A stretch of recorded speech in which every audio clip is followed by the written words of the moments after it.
Grandpa Ken, that's me, reads old books. The 5 Little Pigs. This was written in 1845, more than 150 years ago.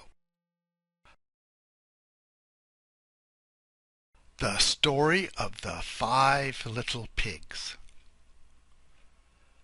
The pig that went to market.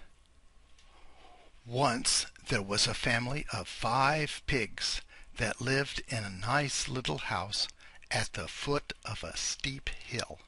They had all been well brought up and were so neat in their ways that they were held up as patterns for all the other pigs in the place. The eldest of these pigs was so much larger than the others that he went by the name of Big Pig. He took the lead in everything, and whenever he spoke, the rest had to toe the mark. They were all very proud of him, I can tell you. One day, Big Pig went to market dressed up in fine style. He met a great many friends, and while talking with them forgot all about the donkey which trotted off home, dropping all the vegetables along the road. When the 4 pigs saw the donkey and the empty cart, they felt sure that Big Pig had been killed, and they all got into the cart and drove back to find him. They met him on the way, and he had a label on his neck on which were the words, "Prize Pig." When he told his brothers what had happened, they said it was not worth while to grieve over the loss of the vegetables. It was not his fault, and they showed by their actions that they were prouder of him than ever. The pig that stayed home. This little pig would have liked to go to market with his eldest brother now and then, but there was never any chance. There was a great deal of work to be done in the house, and this pig had to do it. He swept the rooms, made the beds, cooked all the meals, and waited on the table as nicely as anybody. He was as neat as wax, and said there was no excuse for anyone's house looking like a pig pen. One day the home pig sat in the easy chair reading the news when he heard a strange noise at the front door. Someone was trying to get in. Home Pig peeped through the blinds and saw it was a great black bear. But he was not afraid, for all the doors were locked. When the bear found it could not get in, it went away growling. And the pig was glad, and said that it was never safe to leave a house alone.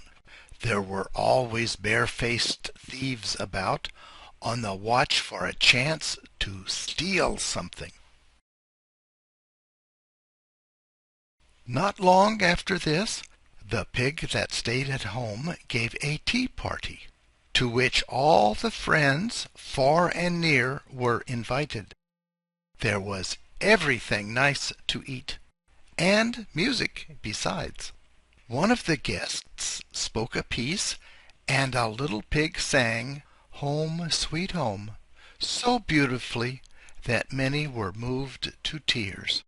Then they looked at their watches and said, "Dear me, I did not think it was so late," and the pig that stayed at home bade them all good night at the door. The pig that had roast beef. This little pig was a good-natured fellow. He never made any trouble for anyone, but was always ready to help whenever there was a chance. He ran errands, picked up chips, scoured the knives, and did whatever he was told. He could fill the tea kettle without spilling a drop on his toes or on the floor, and was the best kind of a nurse when there was sickness in the house. He tried so hard to please everybody that everybody tried hard to please him, and that is why he had more than his share of roast beef. Some folks like pork and veal, others like lamb and mutton, but this little pig thought there was no meat like roast beef, and a nice juicy slice was his reward for being extra good. One day, when Big Pig had gone to market and the home pig was taking a nap, the roast beef pig smelled something burning. He looked in the oven, upstairs, and down cellar, but found nothing. Then he listened. The chimney was on fire. What should he do? The house might burn down. So he ran and got some salt and threw it into the chimney, and then climbed out on the roof with a bucket of water. By that time the fire was out. Big Pig heard the story, and you may be sure that this little pig had all the roast beef he wanted for some time to come. The little pig that had none. This little pig was very, very naughty. It was really hard work to get along with him. He would not do as he was told, and that is why he got none of the good things that were going. He did not like books, and would not go to school, and was the most contrary pig you ever saw. When asked to be quiet, he would dance a jig and make all the noise possible, and was never so happy as when playing tricks on other people. He did not dare to act this way when Big Pig was around. He knew better than that. One day Home Pig stood on a ladder to fix a vine that had grown around the house, when this little pig came along and thought it would be a nice chance to play a good joke.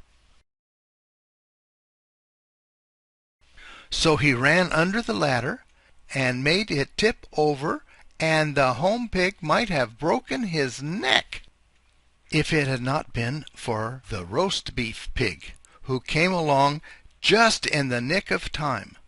Of course, he had a nice piece of roast beef given to him, but this naughty little pig had none.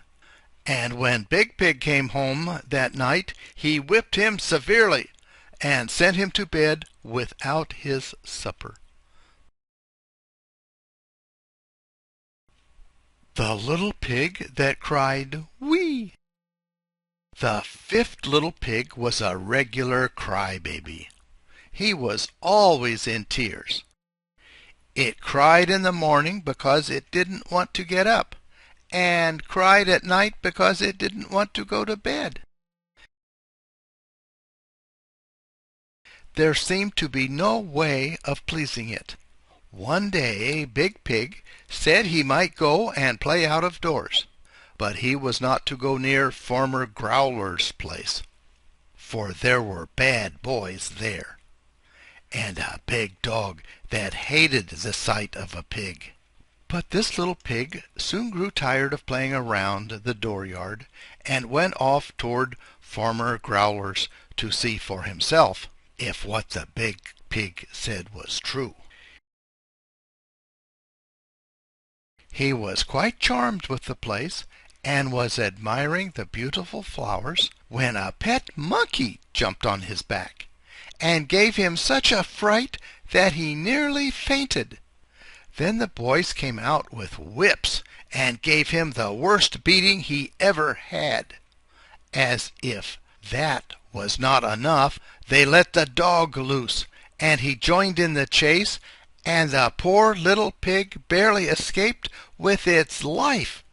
Sick and sore, it cried, "Wee, wee," all the way home, and was so glad to get there that it laughed out of one side of its mouth and cried out of the other. And that's the end of the 5 Little Pigs. This has been a Kenamar Videobook. Did you notice that the grandmother was playing with the 5 little piggies on the little boy's foot? Bye for now.